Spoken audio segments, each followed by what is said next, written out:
Hangs on what comes to light,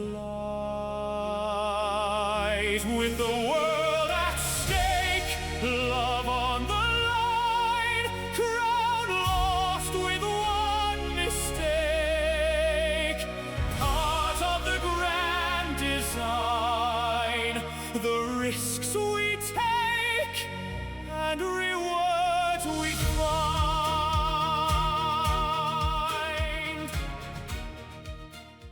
To the faithful of Estolia, it is absolutely normal to expect the heir apparent's Kaylee to produce the next heir exactly 9 months after his birthday.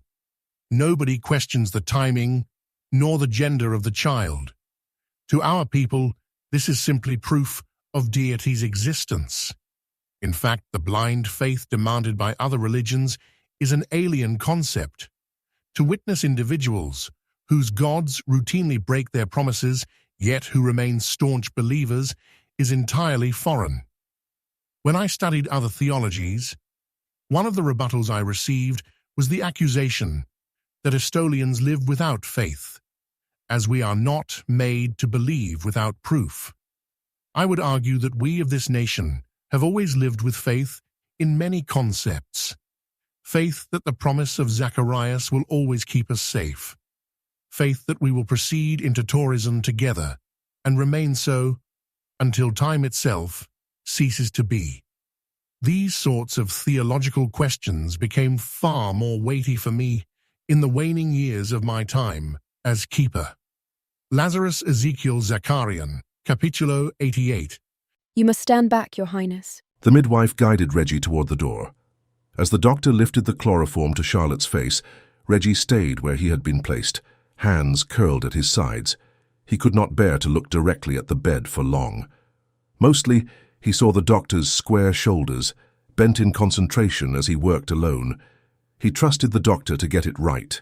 No other man on the island could do what this man was doing. Come quickly, the doctor said to the midwife. She reached the bed and lifted the first bloody infant, then the second. She placed them side by side in the bassinet prepared for one child. Once the doctor finished closing Charlotte's abdomen, Ricard asked with a tone of humor in his voice, "Which babe was firstborn?" Reggie had watched only his wife. The memory of the moment came back in fragments. The doctor calling for the midwife, the sudden rush of movement, the two bloody infants lifted into waiting arms. There had been too many hands, too much blood. No one had thought to mark the order. Ricard stepped forward and touched the nearest baby. "This will be the child designated firstborn." He tied a strip of lace to one small wrist and turned to Reggie. "Do you know what Charlotte would wish to name him?" Charlotte and I have discussed the names of all of our future children, as well as the name for our first son and the future king," Reggie said. He cleared his throat before saying, "Maximiliano Sebastian, 86th King of Estolia." "And your second son?" "Xavier Archimedes, the future keeper of the soul of Estolia." He was glad they had discussed names. Reggie forced himself to look at Charlotte's abdomen, still visible, the raw surgical wound bound with thick black sutures. A large area was stained brownish yellow. Along the stitches, the color was closer to saffron. He closed his eyes and prayed to deity that she would survive. As he finished, the keeper's warm hand settled on his shoulder. He felt the power Ricard wielded, and peace settled over him. Deity was with them, now and always. "She will see her grandchildren born, all of them," Ricard told him. "I say this not as your uncle, but as keeper. Your wife will live a happy, healthy life, and you both will see every grandchild born. 6 grandchildren. You will cherish your love as the precious commodity it is." Tears streaked down Reggie's face. He believed his uncle, knew with the sure sense of deity that Ricard spoke truth, that he would have a full and wondrous life with his wife. But the image of her flesh parting under the blade, the fear, the absence of the warm sense of shared souls while she lay unconscious, all of it overwhelmed him. He wept openly.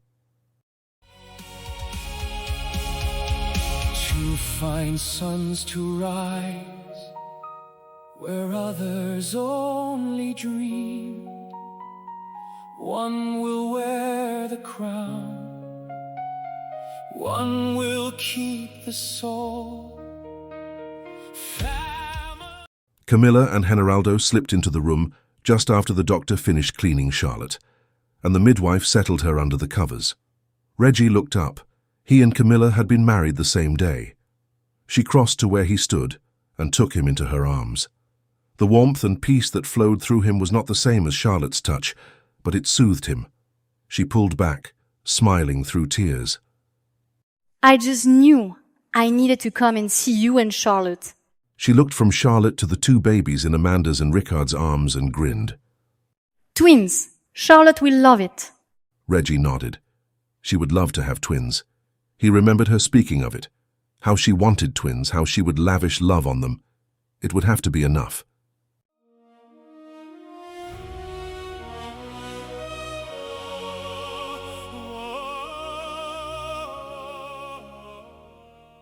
Charlotte surfaced from a strange dream.